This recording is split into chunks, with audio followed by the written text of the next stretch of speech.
माँ तू सबसे प्यारी है, माँ तू जग में न्यारी है। माँ तू सबसे प्यारी है, माँ तू जग में न्यारी है।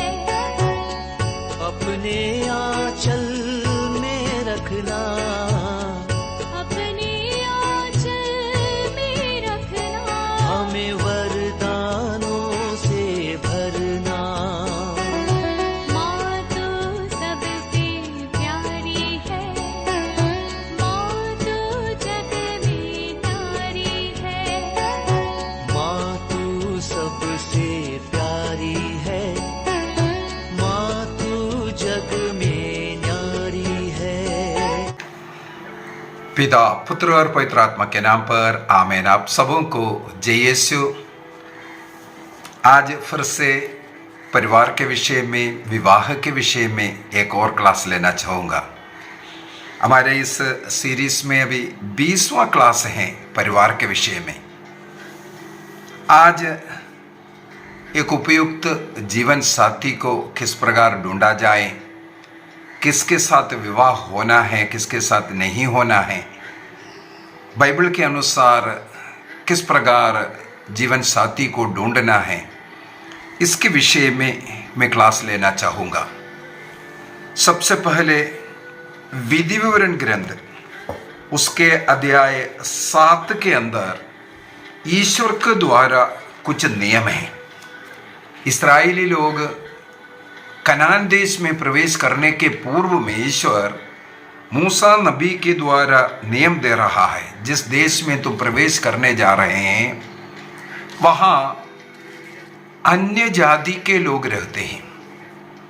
सत्य ईश्वर की पूजा नहीं करते हुए जानवरों का पूजा, वृक्षों की पूजा, मनुष्य की पूजा, सृष्टि वस्तुओं की पूजा करने वाले लोग वहाँ निवास करते हैं।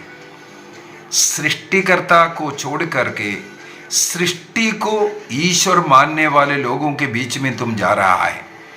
वहाँ जा करके उनके साथ समझौता करना, उनके लड़कियों से विवाह करना, आपकी लड़कियों को उनके साथ विवाह करना, ये सब प्रभु ने मना किया। इसके पीछे का एकमात्र कारण है सत्य ईश्वर, जीवंत ईश्वर, सृष्टिकर्ता ईश्वर, उस ईश्वर से वे लोग तुम्हें विमुख कर देगा। ईश्वर हमारी आत्मा को नष्ट करने से बचाना चाहते हैं, इसलिए विवाह का कुछ नियम दिया है। यही विवाह का जो नियम है हम क्रिस्तियों के लिए भी नियम है। हम लोग अध्याय 7 विधि विवरण ग्रंथ डिट्रोनॉमी चैप्टर 7 वाक्य 3 से आगे मैं थोड़ा सा पढ़ना चाहूँगा। वहाँ प्रवेश करने के बाद तुम ना तो उनसे विवाह करोगे, ना अपनी पुत्री को उनके पुत्रों को दोगे, और ना अपने पुत्र का विवाह उनकी पुत्री से करोगे, क्योंकि वे तुम्हारे पुत्रों को मुझसे विमुख कर उनसे पराये देवताओं की पूजा कराएगी। फिर से मैं पढ़ता हूं। ईश्वर का एक ही कारण बता रहा है, तुम अन्य विश्वासी, अंधविश्वासी, मूर्ति पूजकों से वैवाहिक रिश्ता नहीं रखना। इसका कारण है जीवंत ईश्वर से वे तुम्हें विमुख कर देगा। ईश्वर नहीं चाहता है ईश्वर के संतान पराये देवी देवताओं के सामने सिर झुके, सत्य ईश्वर को छोड़ करके अंधविश्वास की कर्म में पड़े। ये ईश्वर नहीं चाहता है। इसके बाद क्या लिखा है? ऐसा होने पर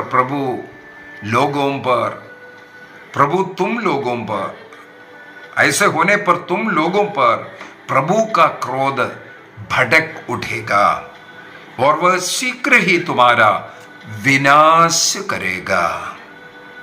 तुम उन राष्ट्रों के साथ यह व्यवहार करोगे उनकी वेदियाओं को गिराओ, उनके पवित्र स्मारकों को तोड़ डालो, उनके पूजा के स्तंभों को काट डालो और उनकी देव मूर्तियों को आग में जला दोगे।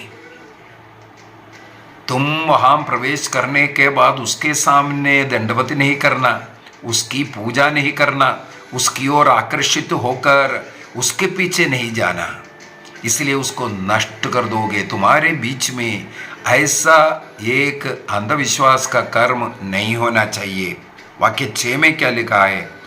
तुम लोग अपने प्रभु ईश्वर की पवित्र प्रजा है।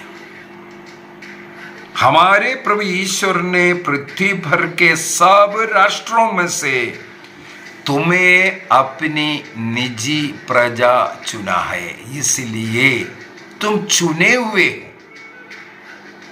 तुम जीवित ईश्वर की प्रजा हो, पुत्र पुत्री हो। इसलिए अविश्वासियों के साथ तुम्हारा रिश्ता संबंध नहीं होना चाहिए। यदि राजाओं का ग्रंथ दूसरा राजा 2 किंग अध्याय 11 को पढ़ेंगे, वहां पर सुलेमान जो प्रज्ञा से संपन्न व्यक्ति मूर्ख कैसे बना इसके विषय में लिखा हुआ है। ये विधिवरण ग्रंथ हो, ये जो किताबें, जो पुराना विधान, इसका जो रचना काल है हमें मालूम है बाबुल के निर्वासन के समय और उसके बाद। उनके उस निर्वासन, उस दास्ता का कारण उनको समझ में आया, सत्य ईश्वर को छोड़ करके पराये देवी देवताओं का पूजा करना शुरू किया। यही कारण है। अभी उसको शुरुआत करने वाला राजा सुलेमान, राजा सोलोमन, वो अन्य जाति के स्त्रियों से विवाह किया। उनका 700 पत्नियां अपने ही कुल के कुछ हैं, लेकिन जहां कहीं भी वो जाते थे विदेशियों के वहां के स्त्रियों को भी वो अपना पत्नी बनाया। 700 पत्नी, 700 वाइफ्स। इसके बाद 300 उपपत्नियां, इस प्रकार 1000 पत्नियां।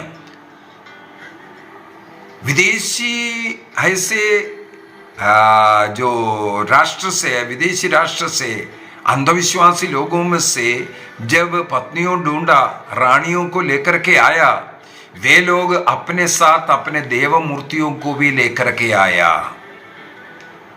इस प्रकार यूदा प्रदेश में देव मूर्तियों का भंडार बन गया और राजा यूं ही बुढ़ा होकर के चला गया। एक एक पत्नी के साथ उनको पर्व को मनाने के लिए गया, उनके देव मूर्तियों के सामने दंडवत करना, यह सब करना शुरू किया। यह पाप हमें मालूम है इस्राएल देश 2 भागों में विभाजित हुआ। बाइबल में बार बार हम लोग पढ़ते, बाइबल क्लास हम लोग चला रहा है, आजकल हम लोग वही सीखते हुए जा रहा है।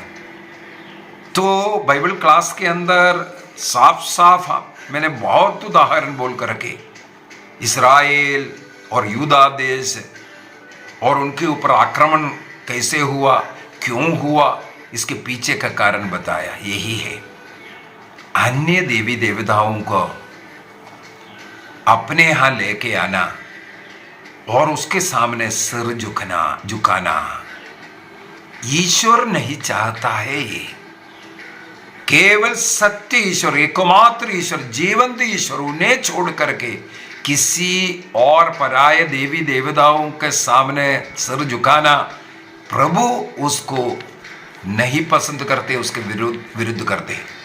एक और भाग में उठाना चाहूंगा यसरा का ग्रंथ। यसरा का ग्रंथ, वहां पर भी हम लोगों को यही नियम लिखा हुआ मिलेगा। यसरा के द्वारा ईश्वर कहते हैं, यसरा का ग्रंथ उसके अध्याय 9 वाक्य 12 से पढ़ना चाहूंगा। Ezra chapter 9 verse 12 onwards.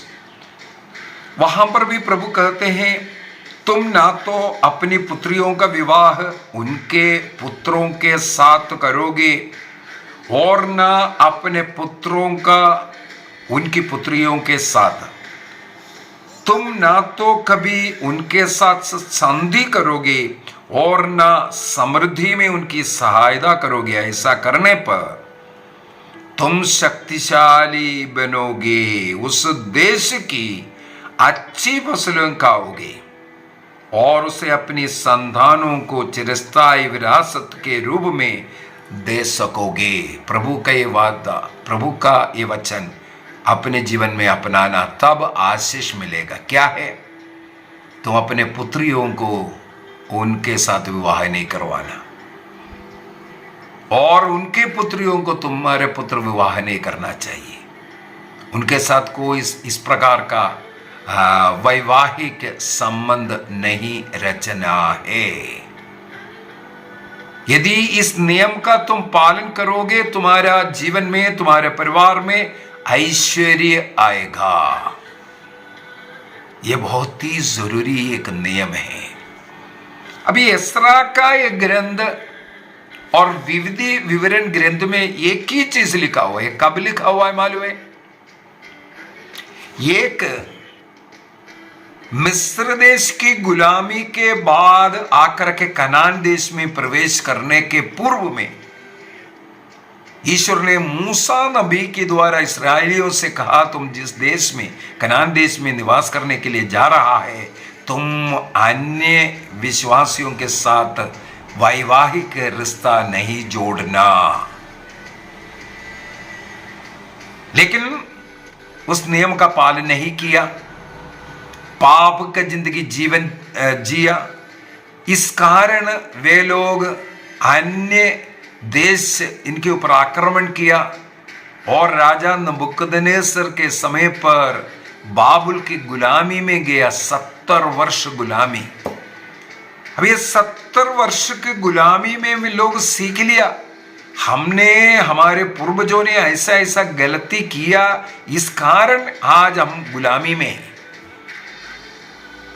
अब उस गुलामी समाप्त कर यहूदा देश में वापस आते वक्त एस्रा के द्वारा फिर से वही नियम दिया।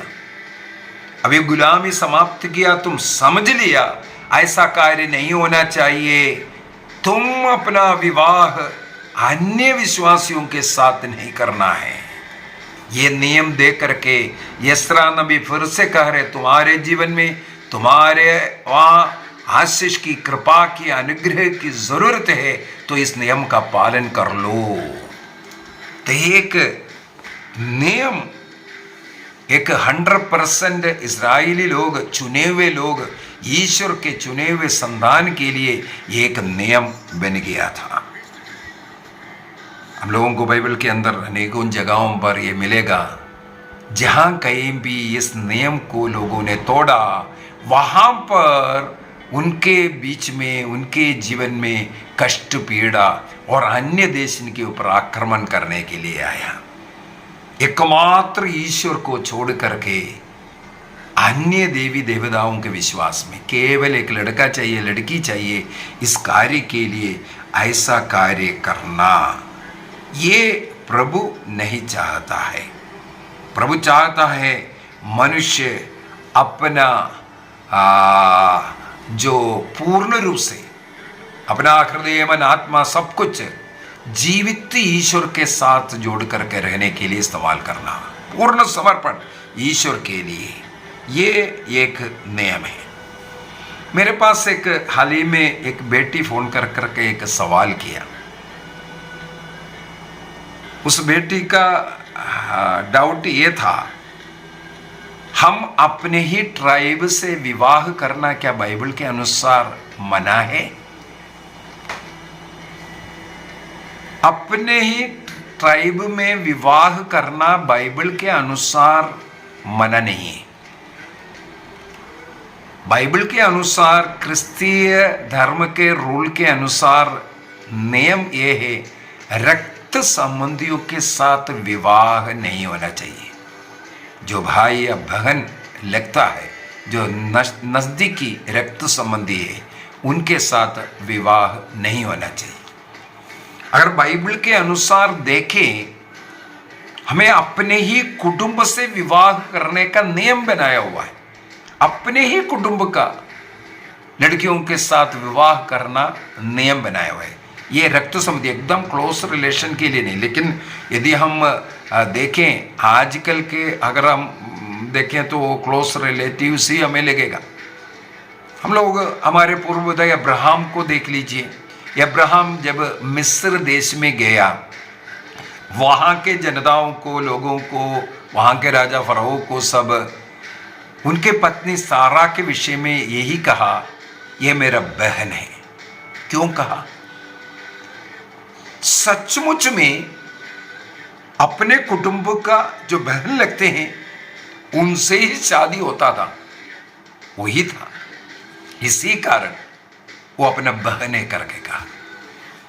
इसके बाद बाइबल के अंदर उत्पत्ति ग्रंथ अध्याय 24 के अंदर ये अब्राहम अपने पुत्र इसहाक का विवाह कराने के लिए अपने घर के पुराना नौकर एलियासर को बुला करके कहते हैं, तुम मेरे देश जाओ, जिस देश से मैं यहाँ आया है उस देश, मेरा मेसोपोटामिया, वो देश जाकर के मेरे पुत्र के लिए एक बेटी लेकर के आओ। मेरे कुटुंब का लड़की होना चाहिए।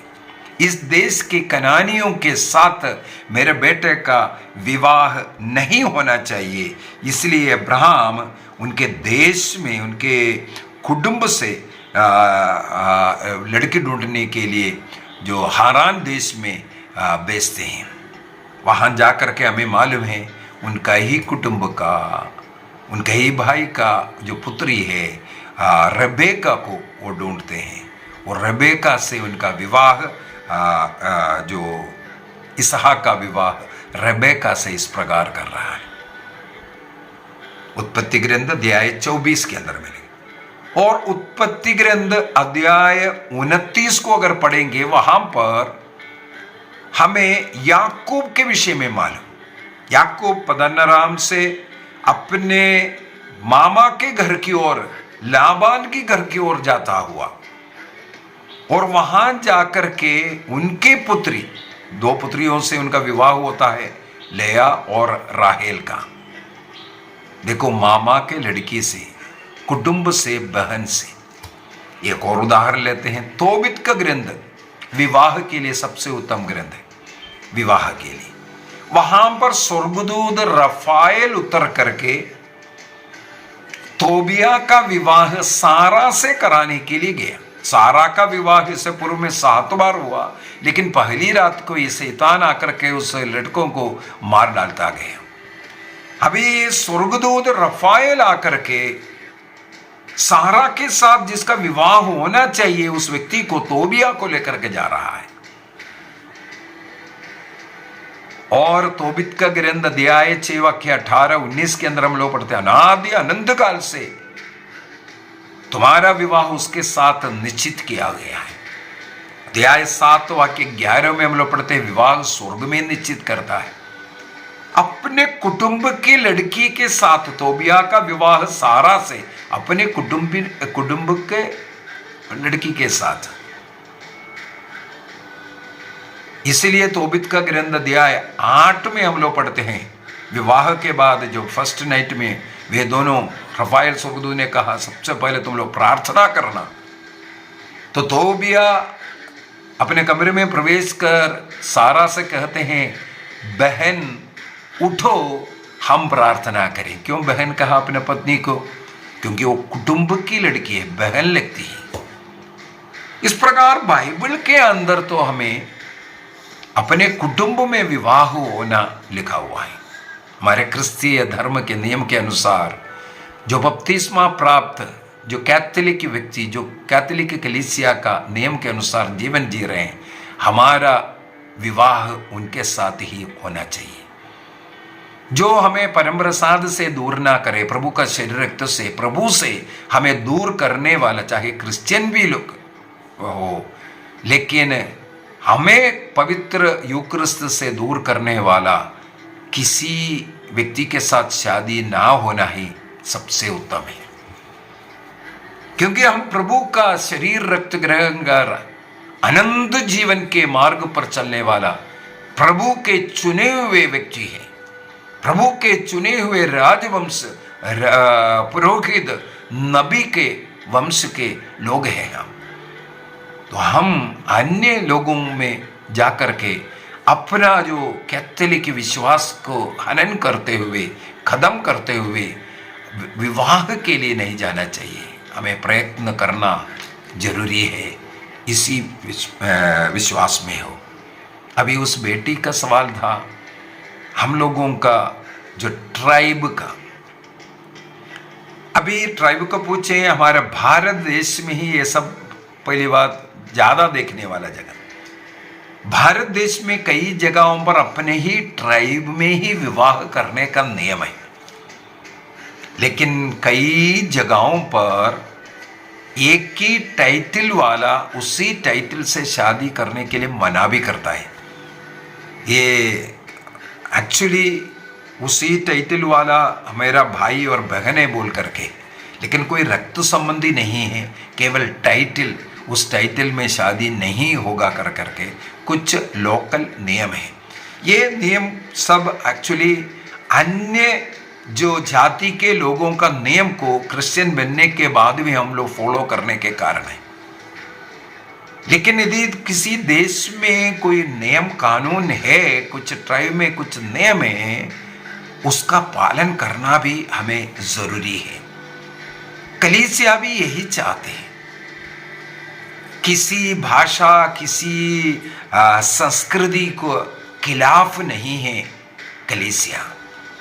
कलीसिया लोगों के अच्छाई का कार्य हमेशा देखते हैं, इसलिए चाहते हैं कि जो हमारे समाज का क्या नियम है। उदाहरण में केरल का हूं, इसलिए केरल का ही उदाहरण बताता हूं। हमारे केरल के विवाह के समय पर जो सिस्टम के अनुसार एक ताली, जिसको हम लोग कहते हैं ना, उसको बांधने का, उसको पहनाने का, ये सब सिस्टम है।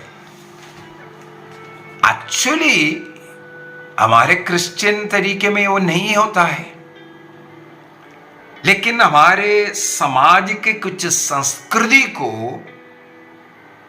वो अंधविश्वास जिसमें नहीं है, उसमें कुछ अच्छाई है, भलाई है, तो उसको अपनाने का अनुमति है कलीसिया में। यदि आज केरल के अंदर ये ताली पहनाने का, बांधने का, मिन्नू बोलते हैं, उसको क्रूस का चिन्ह में बनाया जाता है। उसमें कितना मोतियां होना है ये भी काउंटेड है, 7, 9, 12 ऐसा ऐसा कर करके कई संख्या के लोग बोलते हैं। जनरली 7 रखते हैं, 7 संस्कारों का चिन्ह है, पूर्णता का एक चिन्ह है 7 का संख्या।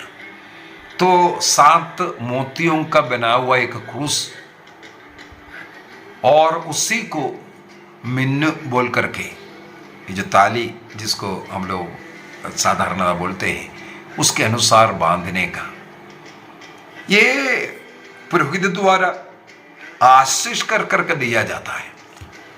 उसको बहुत ही पवित्र माना जाता है। वो विवाहक बंधन का, संबंध का एक बाहरी चिन्ह बन जाता है, एक बाहरी चिन्ह वो बन जाता है। यदि स्त्री के गले में वो मिन्न डाला हुआ है, इसका मतलब वो विवाहित है।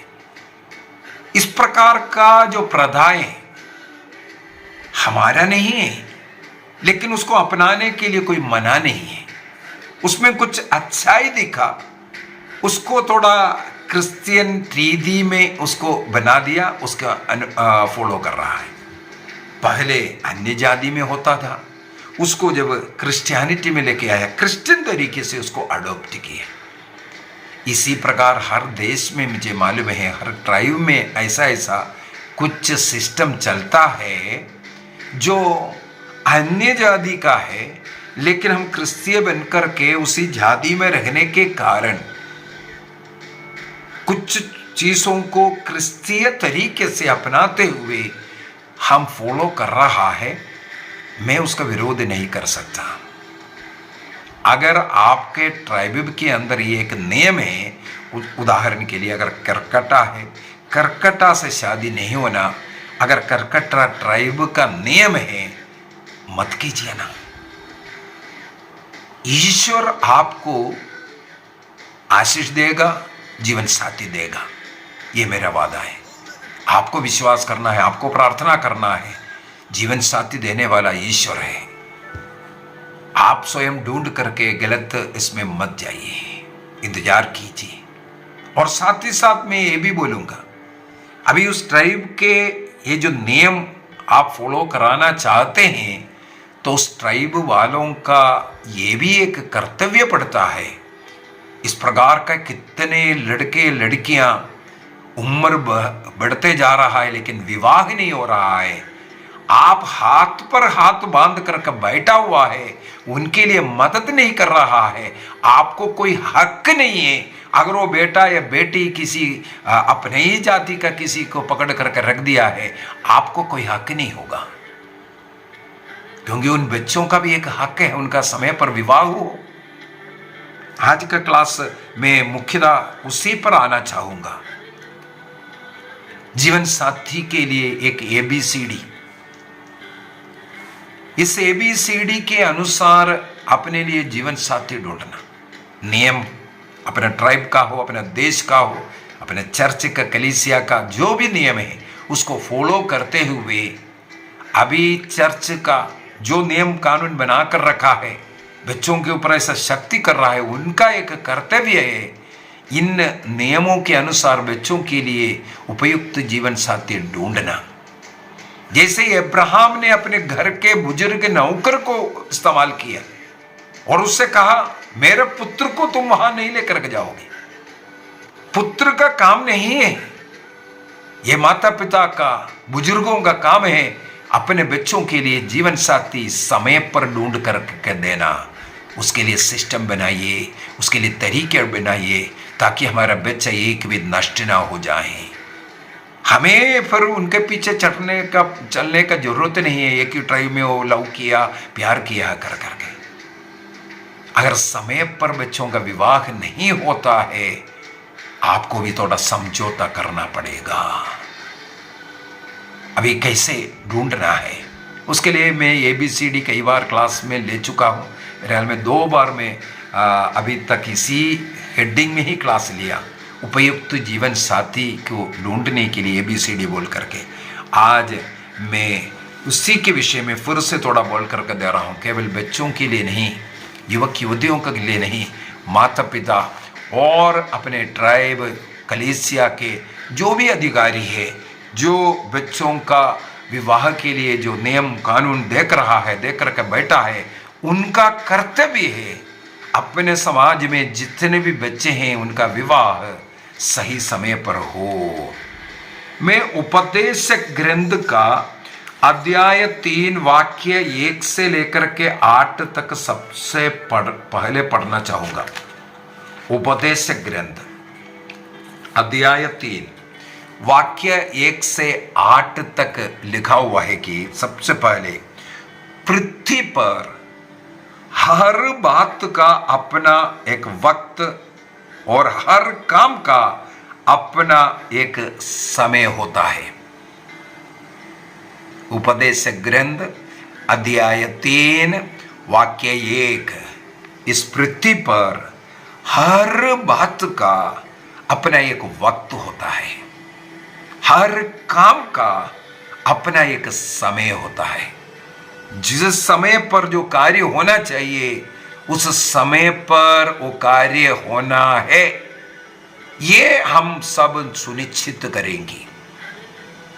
इसके बाद लिखा है, प्रसव करने का एक समय है, मरने का एक समय है, रोपने का एक समय है, पौधा उखाड़ने का एक समय है, मारने का समय है, स्वस्थ करने का समय है, गिराने का, उठाने का, रोने का, हंसने का, विलाप करने का और नाचने का, पत्थर बिखेरने का और पत्थर को एकत्र करने का, आलिंगन करने का, आलिंगन नहीं करने का, खोजने का और खोने का। इस प्रकार वाक्य 8 में लिखा हुआ है, प्यार करने का समय और बाहर करने का समय, युद्ध का समय और शांति का समय। इस पृथ्वी पर हर बात का अपना समय है, अपना वक्त है, उस समय पर होना चाहिए। यदि ये बात समझ में आया तो सबसे पहले ABCD में ये फैक्टर, एज फैक्टर होता है।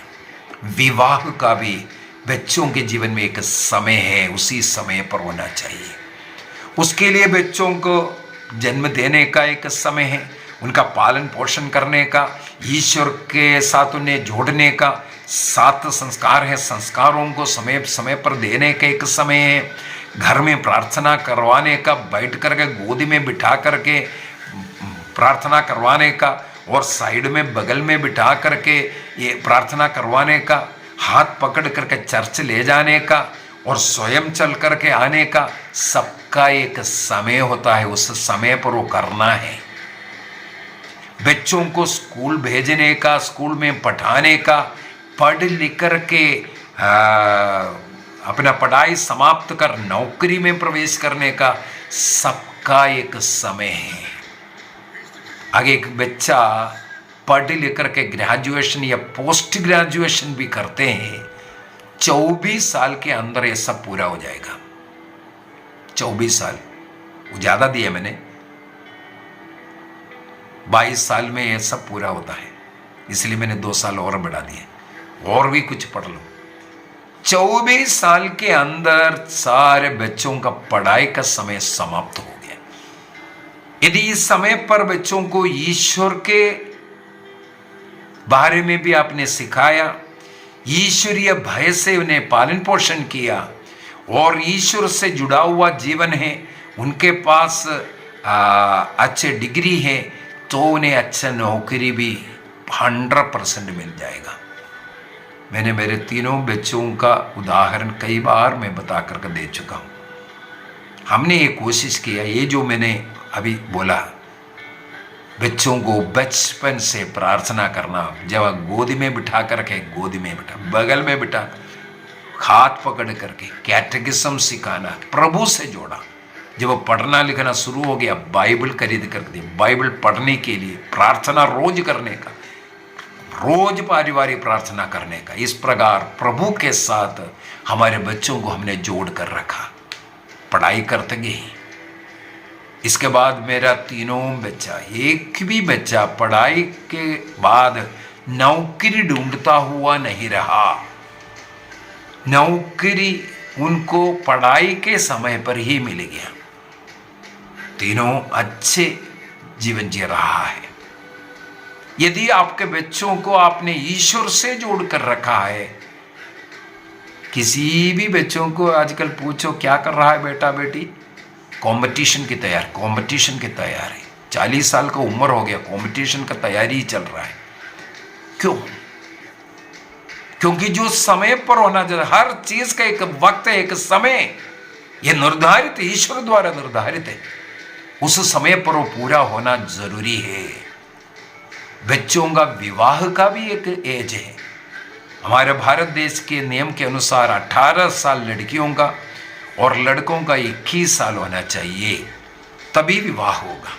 हमारे चर्च के अंदर विवाह होने के लिए लड़कियों का एज मिनिमम 18 साल होना है, लड़कों का 21 साल होना चाहिए। यदि आजकल के बच्चे अच्छे पढ़े लिख के अपना पैरों पर खड़े होना चाहता है, ऐसे बच्चों के लिए मैंने इसलिए बोल दिया 24 साल तक। उससे ज्यादा, विशेषकर लड़कियों का उम्र 24 से बढ़ गया, इसका मतलब ओवर डेट हो रहा है, ओवर एज हो रहा है, ये समझ लेना है। सबसे पहले ABCD में ये एज फैक्टर सबसे पहले यही है। विवाह बच्चों का समय पर हो, सबका एक समय है। विशेषकर लड़कियों का उम्र अगर 24 साल को पार किया है, सोचना ये ओवरेज हो रहा है। स्त्रियों को विवाह के बाद ही सेटल होना चाहिए। कई बच्चे कई जगहों पर मुझे ये सुनने के लिए आता है, पढ़ लिख करके नौकरी करके थोड़ा सेटल होने के बाद शादी करेंगे। ये गलत धारणा मन में रखा है। ऐसा लड़कियों के लिए नहीं होना चाहिए। लड़कियों के लिए विवाह, लड़का जो जीवन साथी जो मिला है वो कहाँ है, उसके अनुसार आपका जीवन होना जरूरी है। लड़के का नौकरी जहां वहां जाकर कर रहना और उसके साथ, क्योंकि घर का मुखिया है, उनसे जुड़ा हुआ है, आगे का ABCD का आपको पता चलेगा। लड़कों का भी उम्र 24 साल से उनका भी है, लेकिन 30 साल से ऊपर नहीं होना चाहिए।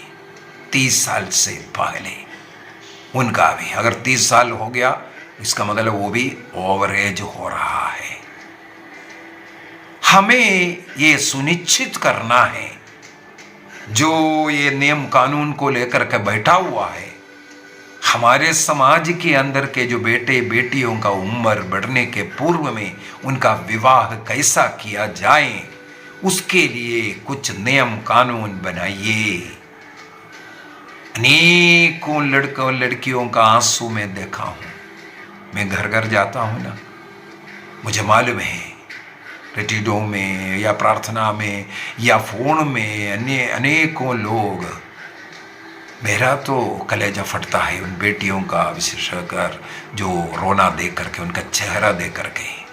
शादी विवाह करना चाहते हैं, उपयुक्त जीवन साथी नहीं मिल रहा है और उम्र बढ़ते जा रहा है। ये माता पिता और हमारा सोसाइटी, समुदाय, दोनों का एक समान कर्तव्य है। ऐसे बच्चों को ये जो कानून, नियम कानून जो बोल करके जो रखा है, जिनका उम्र वो 30 पार कर रहा है, फिर वो नियम कानून मत देखिए। सीधी सी बात, मैं कई लड़कियों से ये बोला है, बेटी अभी अन्य है तब भी एक नियम दिया हुआ है। अन्य जाति के साथ भी प्रमोट नहीं कर रहा हूं, मैं उसका बिल्कुल विरुद्ध हूं, लेकिन एक नियम है, एक कैनन लॉ है हमारे चर्च के अंदर, एक कैनन लॉ है। ऐसे कठिन परिस्थिति में क्या करना है, गैर कैथोलिक या गैर क्रिस्तीय लोगों के साथ विवाह, क्योंकि एज बढ़ते जा रहा है। एक नियम है, चर्च के अंदर ही विवाह हो सकता है।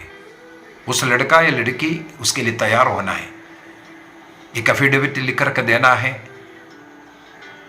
ये जो विवाह चर्च के अंदर होने के बाद अंधविश्वास के विवाह वो तरीके नहीं होगा। उसके लिए कई बार मैं बोलकर देता हूं, पहले सबसे पहले रजिस्टर मैरिज कर लो, इसके बाद चर्च के अंदर रेक्टिफिकेशन कर लो। नियम यह है, वो जो अन्य जाति का या अन्य कलीसिया का व्यक्ति अगर ऐसे ही रहना चाहते रह जाएं, लेकिन हमारा लड़कियां और लड़की जो प्रभु का शरीर रक्त को रोज ग्रहण करने वाले, उनको मिलना चाहिए और उनके संततियों को। तो ये अफिडेविट लिख कर दें, जो कैथोलिक है उनको उस कैथोलिक विश्वास में रहने देंगे, प्लस इस विवाह में जो संतान है उनको भी कैथोलिक विश्वास में रहने देंगे। ये अफिडेविट अगर है तो कैथोलिक चर्च में गैर कैथोलिक या गैर क्रिस्तियों के साथ भी विवाह कर सकता है। कैटेकिज्म ऑफ कैथोलिक चर्च 1633 1633 से लेकर के 37 तक 37 तक, और कैनन लॉ है उसके लिए 1086 और 1124-25। ये कैनन लॉ है। कहां से? बाइबल के अनुसार है। कुरिन्थियों का पहला पत्र दिया है 7 वाक्य 12 से 16 तक का वचनों के आधार पर है। पौलिन नियम कहते हैं इसको। इसके अनुसार विवाह हो सकता है। किसके लिए? कुछ और ऑप्शन नहीं है। चाहे ट्राइब, चाहे कुछ भी हो, अगर बच्चों का उम्र बढ़ रहा है, समझौता करना है। आगे बढ़ना चाहूंगा। ये फैक्टर में, एज फैक्टर में, एक तो विवाह करने का जो समय 24 से 30 साल की उम्र के अंदर चाहे लड़का हो या लड़की, दोनों का विवाह होना चाहिए। अगर 30 को पार कर रहा है, लड़की 24 पार किया है, सोच लेना एज ओवर हो रहा है। अब लड़का और लड़की के एज में भी सरकार ने 18 और 21 3 साल का फर्क डाला है। क्या कारण है? लड़कियां जल्दी मैच्योर हो जाता है, मैच्योरिटी, पक्व बन जाते हैं। लड़का थोड़ा से धीरे से है, इसलिए 3 साल का फर्क डाला हुआ है। इसलिए विवाह करने वाले लड़का और लड़की में उम्र का थोड़ा सा फर्क डालना सबसे उत्तम रहता है, सबसे उत्तम है ना। ये जो 3 साल 5 साल ऐसा, हाँ ज़्यादा 10 साल 12 साल ये भी अच्छा नहीं है, बाप बेटी ऐसा लगेगा। तो थोड़ा सा फर्क, हमेशा लड़कों का उम्र बढ़कर रहना सबसे उत्तम रहता है। बी में जाते हैं, बी फैक्टर, ब्यूटी फैक्टर कहते हैं, सुंदरता। देखने में लड़का लड़की थोड़ा मैचिंग दिखना चाहिए। लड़का थोड़ा हाइट में ज़्यादा हो, है ना। लड़कों के कंधे से कान तक का अगर लड़की है, बहुत ही खूबसूरत दिखते हैं, कंधे से लेकर के कान के बीच में। ऊपर नीचे हो सकता है, वो बहुत सुंदर लगता है। इसी प्रकार देखने में थोड़ा सा बाहरी लुक, बाहरी रूप रंग, थोड़ा मेल मिलाप अच्छा लगता है। आगे चल कर के भी उन्हें भी अच्छा लगेगा उसके द्वारा। देखने वालों का हाँ बहुत अच्छा है जोड़ी है, ये सब बोलने वाला, ऐसा एक निर्णय करना। तीसरा सी में character, A B C, age factor, beauty factor, character बोलता है। सी स्वभाव। यदि बी ब्यूटी फैक्टर बाहरी रूप रंग को देखा है, सी फैक्टर में आंतरिक रूप रंग को देखता है। उनके आंतरिक रूप रंग कैसे है? सामुएल का पहला ग्रंथ अध्याय 16 वाक्य 7 में प्रभु कहते हैं, मनुष्य बाहरी रूप रंग देखता है, लेकिन ईश्वर आंतरिक रूप रंग को देखते हैं, आत्मा को देखता है। इसलिए जिसे के साथ विवाह करते हैं, उनका स्वभाव, उनके गुण, उनका नेचर, उसको थोड़ा परख कर देखो। नशाबाजी करने वाला, लड़ाई झगड़ा करने वाले, माता पिता का आदर नहीं करने वाले, परिवार को कोई कुछ नहीं मानते हैं, गलत दोस्तियों में पड़े हैं, ये सब परख करके देखना, चेक कर करके देखना है। बाद में रोने से अच्छा है पहले ही इसका जांच कर लो। कई बार हम लोग बोलते हैं विवाह के पहले अपनी आंखों को खोल कर रखो, जितना परख करके देखना, जितना जांच करके देखना, जितना अन्य लोगों से पता करना, पता करने के बाद हाँ करना, विवाह में प्रवेश करना। इसका मतलब विवाह में प्रवेश करने के पूर्व में आंख, कान, मुंह सब खोल कर रखो। विवाह एक बार चर्च के अंदर हुआ, इसके बाद ये सब बंद कर दो, आंखें बंद कर दो, कान बंद कर दो, मुंह बंद कर दो, कुछ नहीं सुनना, कुछ नहीं बोलना, कुछ नहीं देखना।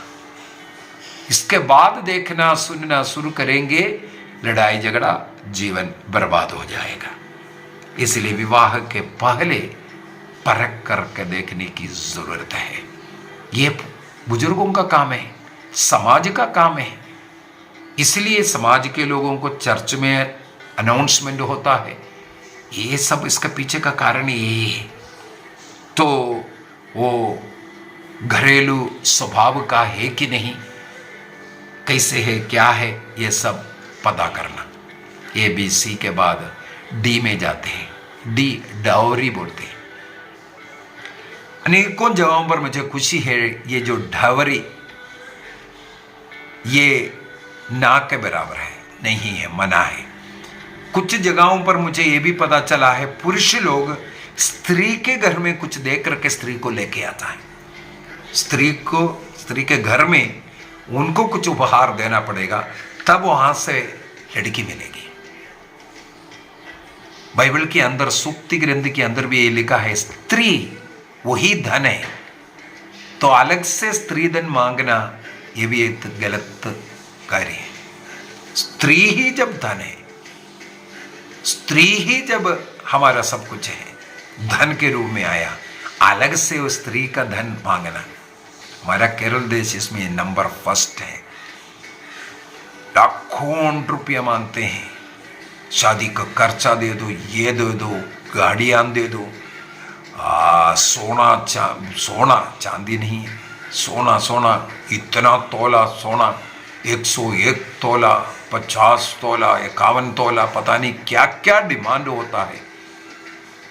इस प्रकार नंबर 1 डावरी का, इस प्रकार डावरी, पैसा, धन, स्त्री के धन को दे करके उनके हृदय की, उनकी सुंदरता को नहीं, बल्कि उनका धन के लालच में शादी करने वाले अनेकों लोग हैं। लड़के स्वयं 10वीं फेल है, लेकिन पढ़े लिखे लड़की को ढूंढते हैं।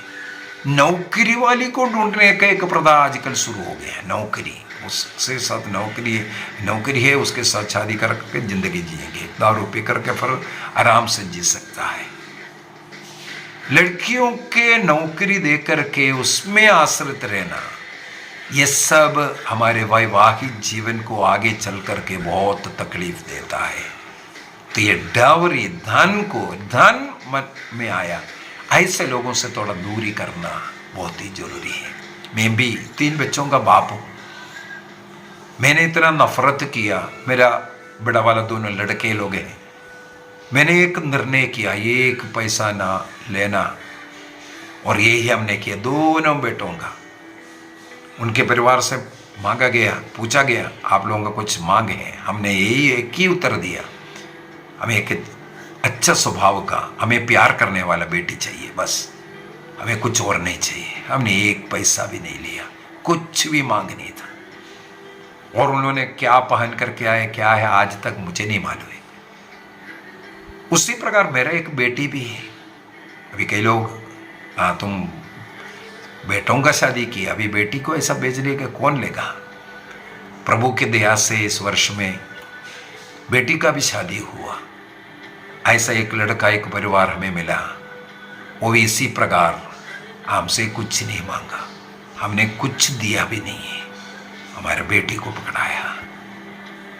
और वो भी वही चाह रहा था, जैसे बेटी को छोड़ने का ऐसा कुछ रस्म होता है, उन्होंने भी साफ साफ मना किया, कुछ नहीं लेके आओगे। जैसे हमने किया, हमारे बेटी के लिए हमें ऐसा एक परिवार मिला। हमें एक निर्णय करने की जरूरत है, कैसे समाज है, क्या है, लोग कैसे जी रहा है, कैसे कर रहा है, हमें नहीं। हमें अपना एक नियम, अपना एक जीवनचर्या होना का जरूरत है, एक निर्णय करने की जरूरत है, उसूल होना जरूरी है।